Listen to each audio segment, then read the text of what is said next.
with the combine happening tomorrow, who are your like guys that you want to watch? It's not necessarily who for me. It's a group for me. Since our Hall of Famer retired, I'm like, man, I'm sure the Cowboys are going to draft a offensive lineman this season, and I want to see the group. I want to see who has the footwork, the hand, the strength, because in the NFL, man, you can be 6'7", 300 pounds, but if you can't move anybody, it doesn't mean anything, right?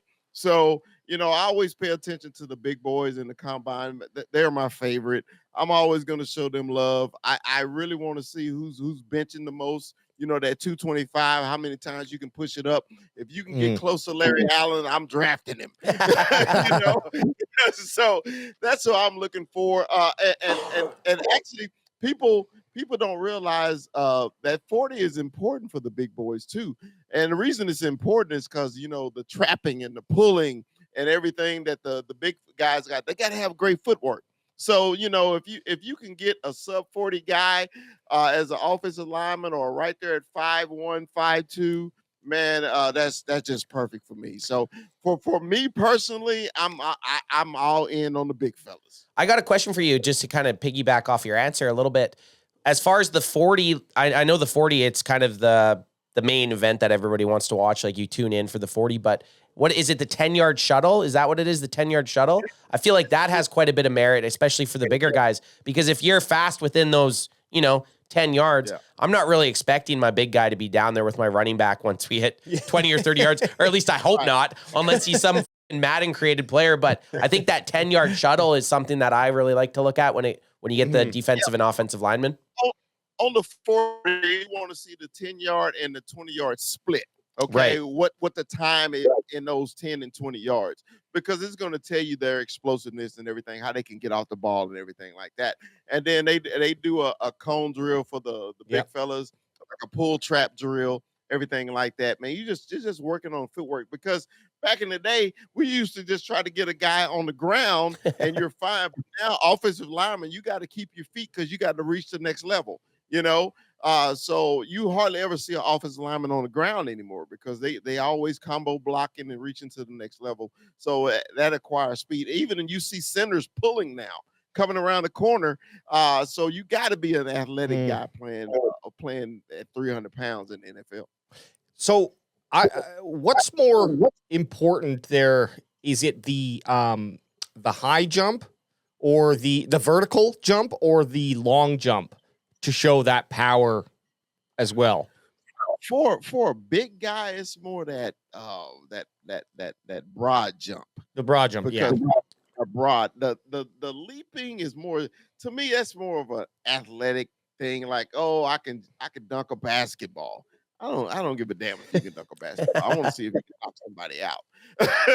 So yeah, I think it's more the broad jump. The one who our cornerback that we had drafted, Byron Jones. Byron Jones, yeah, he holds the record. Broad jump, right? Yeah, holds the record. Really, I think the Cowboys drafted him just because of that. He was a workout warrior. Yeah, workout warrior. But sometimes those workout warriors don't work out on the field. Yeah, I'm always, man, guys, it's just me. I'm a believer in watching the game. I don't want to watch a clip. I will watch a whole game of a person, right? Because to me, you're gonna get if he's 100 all the time, or does he take some plays off or anything like that. Anybody can be workout warriors because they train to go to the workouts. Yeah. That's what they do. They train. They pay people to train them to work out, get the best combine numbers. But that tape on the field don't lie. So I'm more important on game film than working out anyway.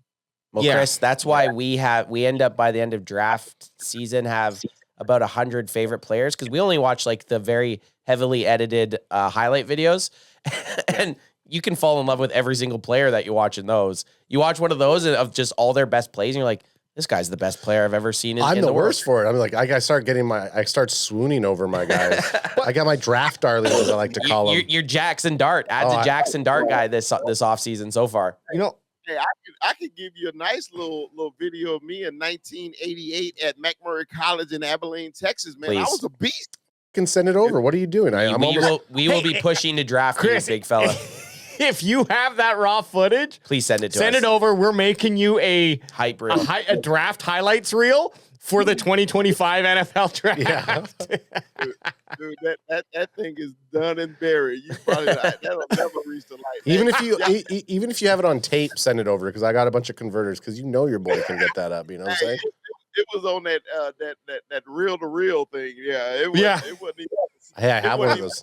No lie, I got one of those. Chris. If you have it, we will make it work. Yeah, no, I think that's a really good. Well, not a good wrench, but it's a thought we all have to consider now. The retirement of Zack Martin, which I was expecting, to be honest, I think I might have even said it 2 years ago. Like he could have potentially hung his cleats up last year, decided to come back. I was hoping I was wrong, and you could just keep kind of playing these 1-year deals with him until we won a Super Bowl with him. Wheels were coming off, and so that's true. It adds another kind of major hole. There are some, I think, at least with the offensive line, you want the depth. So I don't love the idea of just relying on what we have, but I think at least on the O-line, there is, because of some of the pieces that we've had around the team for a long time, there are some chess pieces you can move to fill out a line and potentially be competent on paper. But I don't necessarily trust that now going in the draft. And now my head's spinning because I wanted running back, defensive tackle, wide receiver, whatever order, just give me the BPA type of person there. And now you throw the necessity for a guard or center, depending on, I don't know, does BP decide? Left tackle might even be there too. Well, like I know we went first overall pick or first round pick with them, but we'll just say an O-line guy. O-line guy, I think. I think you just have to bet the BPA down to an O-line guy at some point in the top 3 rounds might be an option. Yeah, because our first round mock last night, we took Banks, the tackle from Texas first. Calvin Banks out of Texas. We traded out of the 12th pick to the 14th pick and picked up a second, third. We drafted Banks, and then in the 3rd round, we drafted Scatterboo. Did you draft him with that third? We drafted Scatterboo with the 2nd round pick. With the 2nd round pick. Who did you draft with the second, third that you picked up, or did you trade that one too? Third with the wide receiver from TCU, the big kid. Beck. Beck? Yeah. Beck. Yeah. We drafted him.